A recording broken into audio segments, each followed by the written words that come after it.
Hello everybody. Hey, welcome back to the channel. It's been a while. Yeah, for reasons. As you can see, we have a special guest. Look at him. Hey, Our baby. little boy is here. This is Koa. Yeah, so his name is Koa Dante Mitchell. We chose that name. We had like a list of different names that we were like tied between, and it came to be Koa because one, it's just a nice name. Like I really liked it. Kane was a bit about Koa. He preferred Wolf, but in Kane's family, they have like all of his brothers and sisters. Their initials are KDM, so I thought it would be nice to continue that. And Kane's middle name is Dante, so we have Mr. Koa, which means warrior, and then Dante Mitchell, and he's got his little Koa top on. Don't know if you can see that. From his grandma. His grandma made this for him. Yeah, his Gigi. Yeah, he's just chilling right now. He's just fed, so we've kind of timed it perfectly so that he isn't kicking off for the video. He's a little awesome little thing though. Yeah, but he's 4 weeks old tomorrow, so really in denial about that. Like the first 4 weeks have gone so quick. We were just talking about that. Like he's grown so much already. Yeah, that boy's a chunk now. Put on so much weight. He's feeding all the time. He's just doing baby things. But yeah, the purpose of today's video was obviously to, most importantly, introduce Koa. But we wanted to talk about our birth story. It was overall a very positive birth story. We had like a few complications. So it got to, my due date was 26th of August, which was a Saturday. And on the Wednesday before that, we had an appointment with our doctor. And she was just, you know, checking to see how we're getting on, how dilated I was. And at that point, I was 2 centimeters dilated, right? Yeah, I think 2, yeah. 2, like right at 3 maybe. Yeah, like 2 to 3 centimeters dilated. So she offered a membrane sweep to get the process going. So we did the membrane sweep, which I had heard horror stories about. We'd already known that I was dilated a week prior to that appointment, so we knew it was started. And she did offer it at the week prior, but my mum was coming to visit for Koa's birth, so we held off on the membrane sweep the week before. But yeah, anyways, I'd heard horror stories about it, how it's the worst pain you'll ever experience, and I personally found it was okay. It wasn't that painful for me. It was just uncomfortable, a lot of pressure. And so yeah, she did the membrane sweep, and we were still only about 2-3 centimeters dilated. And with the he's staring at Kane right now. With the sweep, they say that it like detaches the membrane from the cervix. Is that right? Something like that. I don't know. Oh. Did you hear that? This boy farts like a grown man. I guess that's why you were so upset earlier. Yeah, so he was fussing because he had wind. But Jesus. Yeah, so what's the purpose of the membrane sweep? Like scientifically, do you know? I guess just that the membrane sweep is to, there's these glands. There's these glands that when you sweep the membrane, they pretty much activate them to kickstart your labor. And that's what they were doing. Like Chloe, the doctor said Chloe's body was ready. You know, she was progressing in the right, you know, direction with her dilation. So doctor's like, well, let's go ahead and get it jumped. And she did the membrane sweep, which just like touches those. What word did I use? I don't know. Anyway, so basically, it's supposed to like help kickstart labor within 24 to 72 hours. So this was 4 days before my due date, and after the membrane sweep, the next day I did feel a couple of contractions, but nothing crazy. I lost my mucus plug and started to have a bit of a bloody show, and this was all new to Kane. I'd done a lot of research, so luckily like I prepared myself to know what kind of to expect, but he had no idea. I was showing him, he was like, what is that? But so it's a wild experience. Wild. But we didn't really feel anything. I was trying to induce labor. I was bouncing on the ball. We were going for walks, but nothing was really coming. So we were like, okay, like let's just let him do his thing, you know, come when he wants to come. And then it got to his due date early hours of the morning, at about 4:30 in the morning, I think. And that's when I started to feel what I thought was contractions. And at that point, it just felt kind of like a period cramp. And I woke Kane up and I was like, I think I'm having contractions, so good.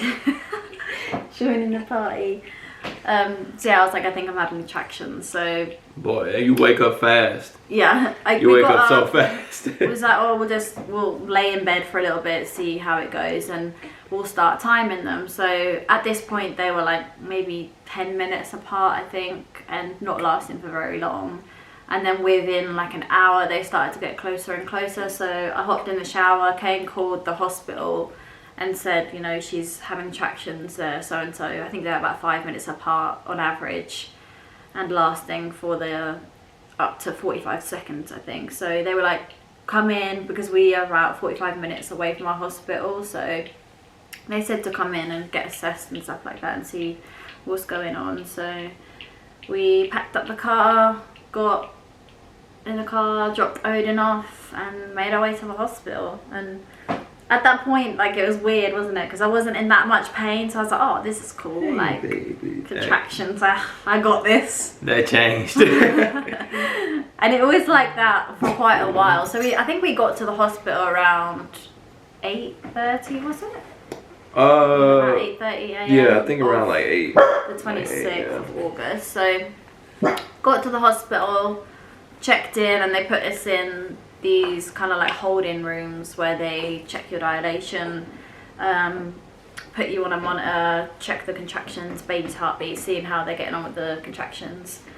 And at this point, I was still only 3 centimeters dilated. So the nurse said to us, go take a wander around the hospital for a little while, try and get things going. And we did that. The contractions started to get like stronger and stronger. I was still able to move around and, you know, do my thing. I was trying to do lunges. I was sitting up and down on a chair like 1,000 times. But nothing was happening. So it got to about an hour or 2 after trying that, and we went and checked my dilation, and it hadn't really progressed anymore. So the nurse said, she was like, oh, well, we don't really know what to do here. We can either send you home and you can continue labour at home until it gets to a point where you're in a more active labour. Yeah, they came in and they were like, okay, cool, we're gonna hook her up to IV. So like, okay, cool, you know, get her some fluids and stuff like that. And then they were having her like read over forms for like altering her labor and inducing. Induction, yeah. And I was like, oh, what? I thought like you guys said everything was cool. What are we talking about inducing? She's like, oh, well, you know, like, yeah, she's dilating, it's increasing, but not at the rate where, you know, whatever, right? So we had a little private conversation. We gave it a little bit of time, and I went to go get some Popeyes. I come back from getting Popeyes, and she's in active labor. Yeah. Like, there was like a switch where all of a sudden I had to breathe through the contractions. Like, it was getting a lot more intense. Yeah, like, I came back and it was just like her legs are shaking now. Yeah. Like, she's like breathing heavy. She's in pain. I'm like, what the fuck? I'm like, what happened? I feel bad. I'm trying to eat.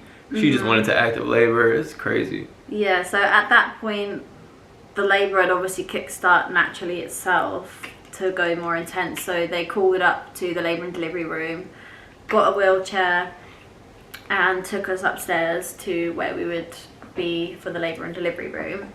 And she was like, oh, you know, the anaesthesiologist, they are available, so whenever you want, because I always said I was open to an epidural. I would see how I got on naturally, but if I wanted the epidural, I wasn't like opposed. Opposed. Yeah, so I didn't mind getting the epidural, but we got into the room, and I was, in my mind, I was like, oh, I'll be on the ball, I'll be hugging Kane, like, he'll be massaging my back during labour. Nothing felt good for me. The only thing that felt good was like sitting still. Some people find it helps if they're on the ball, but any kind of motion just made me want to throw up.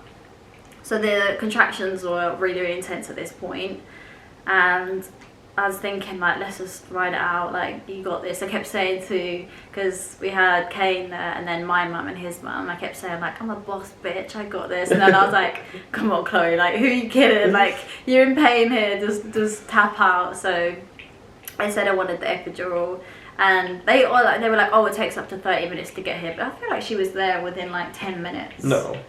Really? No. Oh, like, time flies when you're in labour, I guess. No, she took forever. Really? But at this point, I think it was like 2 p.m. maybe. So we were in the room prior, kind of just going through labour from like 8 a.m. to about around 2 p.m. or 4 p.m. I can't remember exactly. But anyways, I think it was around 4. Around 4. So I did have a solid amount of time of labour without medication. So the anaesthesiologist came, and Kane was literally glued by my side the whole time. Like, he's my comfort, so apart from leaving to get food and go to the toilet, he was there.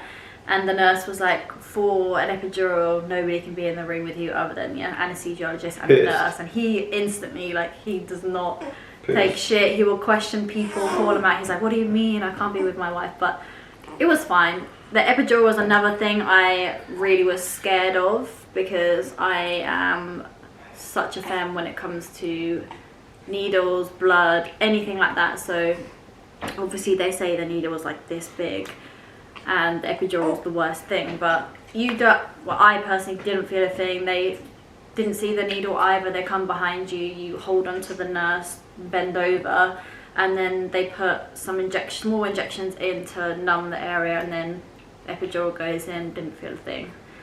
And I feel like it took about 5 minutes to relieve the pain, and at that point I switched. It was like night and day. Man, from she was being miserable, like uncomfortable, in pain, and then the next thing you know, I'm like, I kept giving people thumbs up. Like, I was living the dream. The pain went completely. Yeah. So if you are thinking about getting an epidural, I'm all for it. I would say absolutely get it done, because it makes your experience a lot more bearable and enjoyable rather than just being in pain the whole time. So yeah, we were playing games. They were monitoring Koa whilst the epidural was going on. You have to lay on your side, so that she kept switching side, but there was one side that he didn't like. He didn't like being on the left side. Every time we went to the left side, his heart rate would drop, so she kept flipping me back over to the right, and we did have a couple issues with his heart rate like dropping, didn't we? Yeah, it was just getting a bit stressful process. Whenever whenever her contractions would happen, his heart rate, I mean, naturally his heart rate's gonna decrease, because like your contractions are squeezing him, so it would decrease. But then I think the main issue was that his heart rate was going too high. Sky high, yeah. Whenever it would come back, it would just go to like 170, 180, which is like obviously really bad. But that was only towards like the very, very end. But it started to creep up there, and we had to watch it. Yeah, so they were monitoring him throughout the process. Then I think it got to about 10 p.m. in the evening, and the nurse checked my diet. Oh, the doctor before, she broke my waters as well. So that kind of got things moving a little bit quicker. Because I'd had the epidural, I didn't feel that either, so that wasn't uncomfortable. I was quite nervous about that, but you literally just feel like a release of, like a pop and then a release of pressure.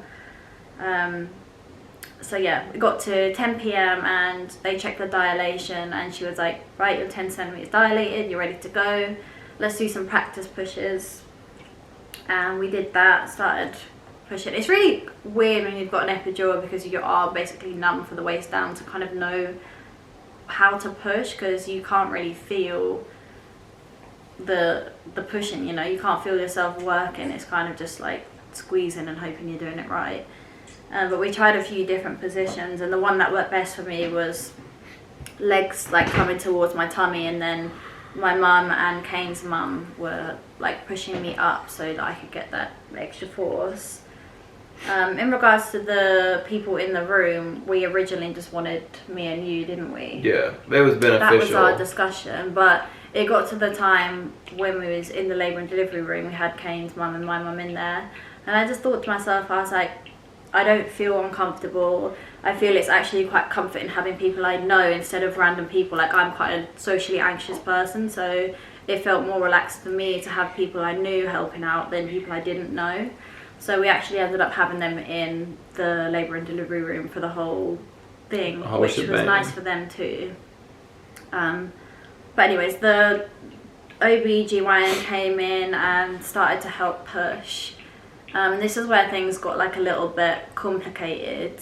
She checked inside, and it turns out that Cole was actually on his side. So and when she says check inside, fellas, right, and ladies, if you're having a partner in there and all that stuff, hey man, up to the elbow. I didn't understand that there was that much space in there like that. Well, a baby's coming out. Like, but come on, there was one time where she was trying to like turn Koa, because as Chloe said, like he was in a different or wrong position, and I wasn't expecting that. You know, she was doing the whole like hand in there. Okay, she had to do that to break the waters and all that. I was like, okay, cool, that's a bit excessive. Fine. I'm watching the whole show, and she just, and I trying to be as cool, calm, and collective as possible to help her. I make this face of just like what the hell? And I turn to look at Chloe, and she's looking at me like, is everything okay? And I was like, you're good. I had to tell myself, you can't make that face again. Like, you can't. It was insane. Like, for someone to put their whole forearm inside of your wife, it's wild.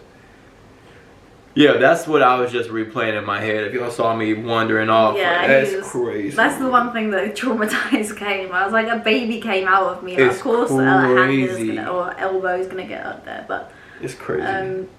So yeah, we were pushing, and he was in the wrong position. We were pushing for ages, and he just wouldn't come out. And it turns out that he was faced on his side, so his head was like facing towards my legs, so he couldn't get the leverage to get through the birth canal. So the doctor tried to turn him, but it just wasn't working. Every time she'd turn him, his heart rate would drop, it would go high. So she was like getting a bit concerned about that, and we'd been pushing for quite a long time. I was absolutely exhausted. So she said to me, if you have two options here, because this just isn't working, you either have a vacuum on him to suction him out and help him get through, and that you have 3 attempts at that, or we're gonna have to take you to get C-section, because it's just not looking good here with, you know, his health and his heart rate and stuff. Like, they wanted to get him out as quick as possible. So I was like, let's give it a go with the vacuum. And in that moment, my head switched. Like, I was so tired, but I was like, okay, let's just do this. Let's put everything into it. It's your last chance to do this vaginally, otherwise you're gonna have to go into surgery. So she put the suction cup on the first time, and it like popped off or something. Yeah. And then I think it was the second time actually.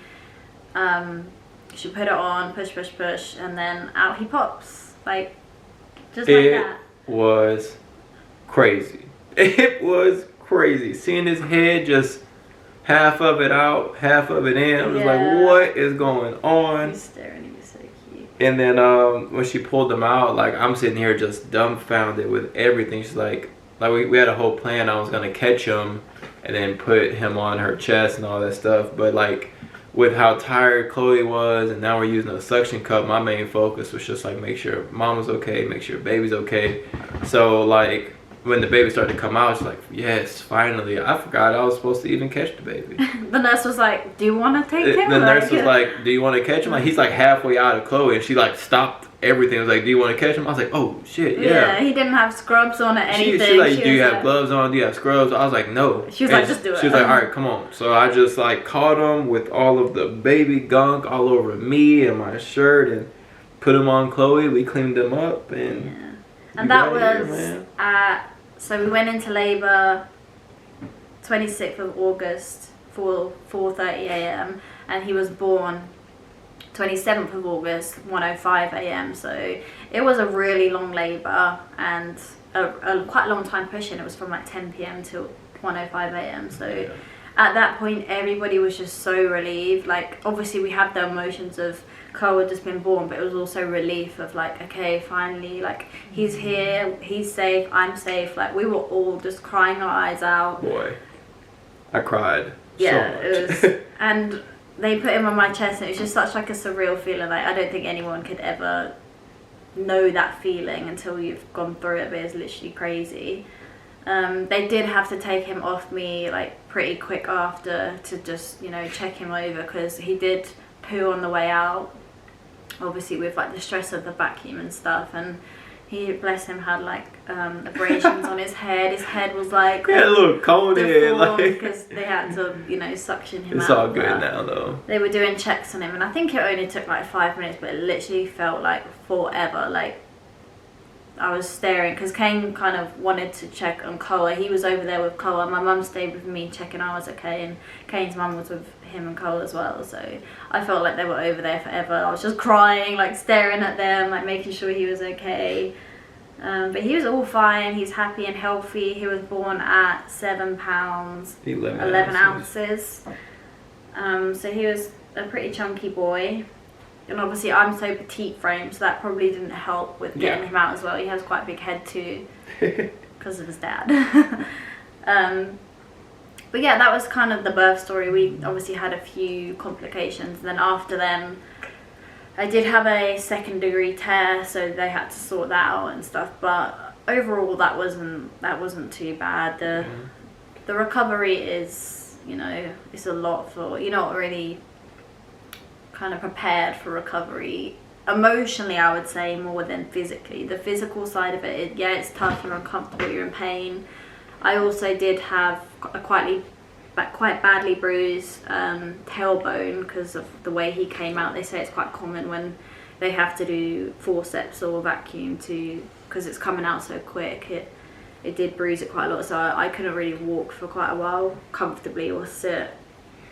But yeah, that was fine. But postpartum emotions, that's a lot, isn't it? That is a lot. They've calmed down now, but those first few weeks I would cry at absolutely anything. Like I'd get frustrated, anything, any emotion, I was feeling it. But that's just a normal thing. Your hormones are going from here to here in the space of such a short time, but everything is so worth it.